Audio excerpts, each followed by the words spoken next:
On devrait payer les critiques ciné d'oser tourner des vidéos alors qu'il fait 35 degrés. Parce que franchement, pas facile. Mais plus sérieusement, bonjour, nous allons plutôt féliciter des réalisateurs qui nous proposent de très bons films. Je pense que c'est plus intéressant quand même, et un petit peu plus normal, disons-le. Car le film dont je vais vous parler aujourd'hui, Tony en famille, rassemble au casting principalement Camille Cotin, très connue pour la série 10%, une série française que vous devez absolument regarder. Et attention, si vous l'avez jamais vue, vous avez raté tout un pan du cinéma français de ces dernières années, car oui, les séries c'est aussi du cinéma, c'est incroyable.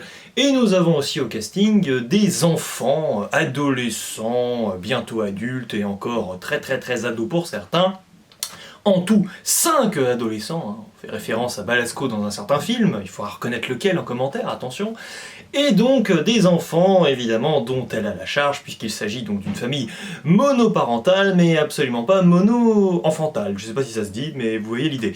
Nous avons donc une chère Camille Cotin qui atteint, mine de rien, l'âge un peu de la quarantaine bien sonnée, où ça pourrait être un peu difficile de trouver certains types de rôles, parce que le cinéma est un peu mal fichu, et souvent assez ingrat avec les femmes, qui sont un peu trop vieilles pour jouer dans les rôles de jeunes, et un peu trop jeunes pour jouer des rôles de vieilles.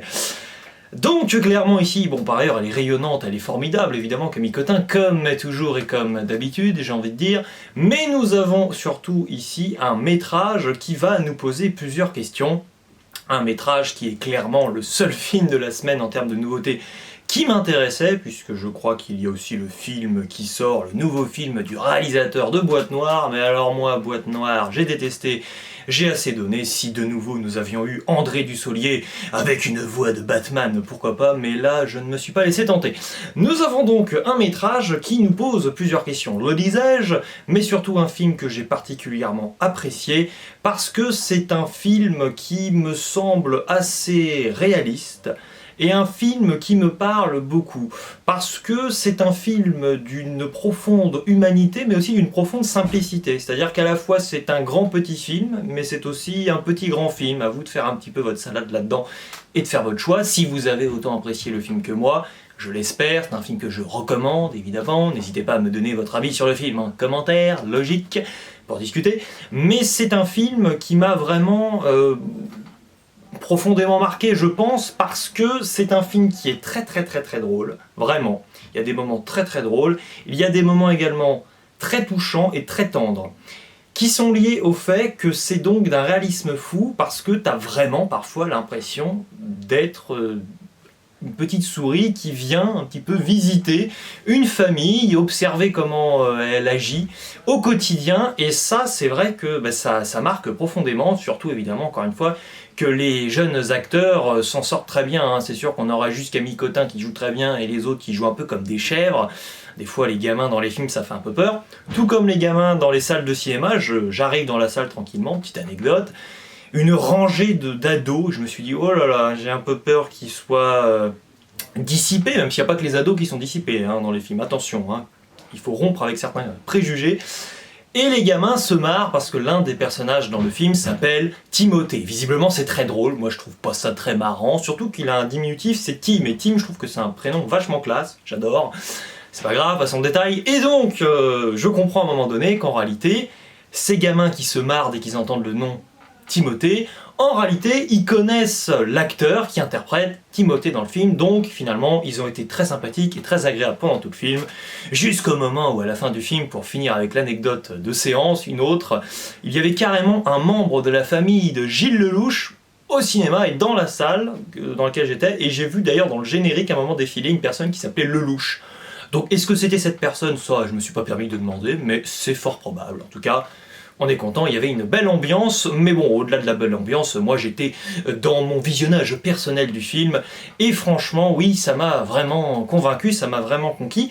C'est un film, donc, qui parle de la famille, mais qui parle surtout de la mère de famille, qui là, en l'occurrence, gère ses gamins, ses gamines, seule, chacun a sa petite trajectoire de vie qu'il veut mener, une relation qu'elle va entretenir avec chaque personnage, mais on n'a pas ici une sorte de relation mère-enfant, pas forcément raté mais un peu générique, voyez-vous, c'est-à-dire une mère qui se comporte exactement de la même manière avec tous ses enfants. Là, on a vraiment une relation qui est spécifique à chacun des enfants parce qu'ils ont chacun leur personnalité, chacun leur but dans la vie, chacun le moment de l'évolution à laquelle ils se retrouvent. Et franchement, ça m'a vraiment plu. Parce que c'est pas seulement un travail assez unilatéral de la mère vers les enfants et des enfants vers la mère. Non, là tu sens vraiment qu'on s'est creusé la tête pour faire en sorte que chaque personnage enfant, adolescent, presque adulte pour certains, ait leur rôle à jouer là-dedans. Et ça c'est cool. Peut-être que j'aurais juste fusionné le rôle de 2 enfants pour qu'il n'y en ait que 4 au lieu de 5 à la rigueur, mais bon franchement là c'est pinaillé. Mais franchement oui c'est enthousiasmant, on a un personnage qui veut devenir youtubeur et qui l'est en soi, hein. On n'en est pas youtubeur, on le devient, mais nous avons clairement un gars qui est dans sa caméra et c'est marrant parce que cet acteur est prodigieux parce qu'il arrive à se donner un air un peu de benet constamment, mais le benet dont tu vas pas te moquer méchamment. C'est un peu le petit gars benet, comme on peut des fois tous l'être, un peu maladroit dans ce qu'il veut dire ou dans ce qu'il veut faire, et sur lequel tu vas poser une petite tape amicale sur l'épaule, vraiment sympathiquement. Et là, j'avoue que c'est attendrissant, j'ai vraiment versé ma larme à différents moments du film, parce que je trouvais juste que c'était beau, bien fait et prodigieusement réaliste. Et par ailleurs, on a un moment dans cette complicité-là entre le film et le spectateur, où Camille Cotin et l'un des gamins, le fameux Timothée, rigole, c'est vrai que c'est assez bien trouvé, sur un matelas pneumatique, et t'enchaînes avec une autre scène où là tu changes complètement de ton, où le film t'a complètement piégé, tu passes d'un moment vraiment très drôle, et c'est souvent rare pour moi de rire en même temps que des acteurs qui rigolent dans un film parce que j'ai toujours l'impression que c'est une sorte de manipulation pour te forcer à rire, mais là je me suis pas du tout forcé et senti forcé à rire, non j'étais juste dans une certaine communion avec les personnages, et après paf tu bascules sur une autre scène où on arrive sur un versant qui est complètement dramatique, tu fais gagner de la profondeur aux attitudes de personnages ados qui peuvent te sembler un peu clichés, un peu trop faciles, et tu peux presque prendre un peu en empathie certains personnages. Disons que certains peuvent te paraître très très antipathiques aussi, selon les adolescents. Et là, concernant le personnage de Timothée, qui moi me plaisait pas trop, mais me semblait vraiment être pour le coup le personnage le plus antipathique du lot, là, tu comprends mieux les choses. Je ne spoilerai pas parce que ça serait vraiment dommage, mais franchement, c'est très malin. Et donc, nous avons Camille Cotin qui décide, c'est l'idée, de reprendre sa vie en main, si l'on veut. C'est vraiment l'idée du film, hein. Ça paraît un peu bateau, cette expression, mais c'est quand même quasiment tout le sujet du film. C'est brillant. On a aussi une démonstration assez maligne, la distinction entre le talent, elle a un talent inné pour chanter, et l'envie. Et l'envie n'est absolument pas de chanter, même si visiblement, et c'est ça qui est fou, hein, elle pourrait faire un comeback, clairement, parce qu'elle était chanteuse et que visiblement elle n'est plus trop à la vogue, mais tu sens que les gens l'aiment encore et qu'elle pourrait vraiment jouir visiblement d'une petite carrière sympathique de nouveau et ramener de l'argent à la maison et vivre un peu mieux, parce que là on sent que c'est une vie très modeste qui les occupe dans la ville d'ailleurs de Nice par ailleurs. Mais non, l'idée c'est de faire ce qu'elle a envie, enfin. Et c'est pas facile de s'émanciper, donc en soi là c'est vraiment totalement féministe, c'est très très très intéressant, c'est vraiment prodigieux encore une fois. Et nous avons donc l'envie pour le personnage de devenir enseignant. Et moi je vois le film le jour où j'ai ma pré-rentrée en master d'enseignement, donc franchement c'est formidable, avec un très bon moment avec son ancienne professeure qu'elle avait eue au baccalauréat, donc il y a des années, bon sang, en 98 ou 99 de souvenirs.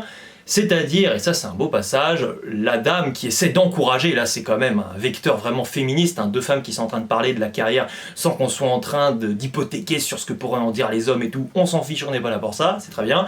Et on a donc la professeure qui dit à Camille Cotin, oui, 5 ans d'études certes, mais allez-y, à votre âge c'était le moment où je me sentais le mieux en fait dans mon métier, parce que j'avais la distance nécessaire avec les élèves, mais que j'arrive encore à les comprendre. Aujourd'hui, ils s'expriment et je comprends plus rien. Et je trouve qu'il y a un vrai discours générationnel, et celui-ci pour moi résume une grande partie du métrage, un métrage oui sur lequel je peux sembler dithyrambique, et en soi je le suis, mis à part une fin de métrage que j'ai trouvé un peu longuette, disons qu'elle est bien faite, même si, bon, à un moment, il y a une sorte de faux suspense sur l'obtention du baccalauréat pour certains enfants. Là, j'avoue que j'ai pas été très fan parce que j'ai vu la chose arriver. Pour le coup, c'est l'une des rares scènes très convenues du film, là où souvent on est assez piégé par le métrage, et qu'on sait pas trop, on sait où on va, mais je veux dire, on sait pas très bien comment on va y arriver, c'est un peu ça, même si on peut avoir des doutes aussi par moment. On est un peu perdu dans la temporalité par moment aussi, moi des fois, perdu, c'est-à-dire on se met un peu à vouloir que Camille Cottin y parvienne à son objectif. Et le temps avance, ça nous est expliqué, un été passe parce qu'il faut ramener un peu d'argent pour financer les études, et le temps avance, et le temps c'est aussi quand même une question importante, parce que Camille Cottin dans le film, elle a 42 ans, et elle aimerait donc enfin avoir un petit peu la vie qu'elle voudrait avoir. Elle a une belle vie, mais grâce à ses enfants, mais elle aimerait aussi avoir une belle vie tout court. Il n'y a pas que les enfants dans la vie, c'est un peu l'idée, voilà, même si c'est super d'avoir des enfants probablement, voilà, bon moi je ne veux pas m'exprimer là-dessus, j'ai la chance d'être plutôt moi l'enfant chez moi, ouais. C'est un peu ça. Allez, je vous dis donc à plus tard. C'est pas du tout ma phrase habituelle, je suis perturbé par le film. Il ne me reste plus, c'est mieux, qu'à vous dire ciao et à la prochaine. Oui, j'oubliais, l'avantage de l'impro c'est la spontanéité et le naturel. Le désavantage c'est qu'on oublie parfois des choses. Je voulais rendre hommage quand même à Camille Cottin avec ceci, c'est-à-dire, alors c'est un oignon, mais on va imaginer que c'est un poireau, parce qu'on va bientôt la retrouver aux côtés d'Hercule Poirot la semaine prochaine au cinéma pour le film de Kenneth Branagh, Meurtre à Venise. J'ai du mal à parler parce que la bande-annonce me fait très peur, mais bon, j'avoue que j'ai une sorte de curiosité morbide. Oui, je prends la voix de Marc Lavoine. Bon, j'arrête la vidéo, ça devient catastrophique.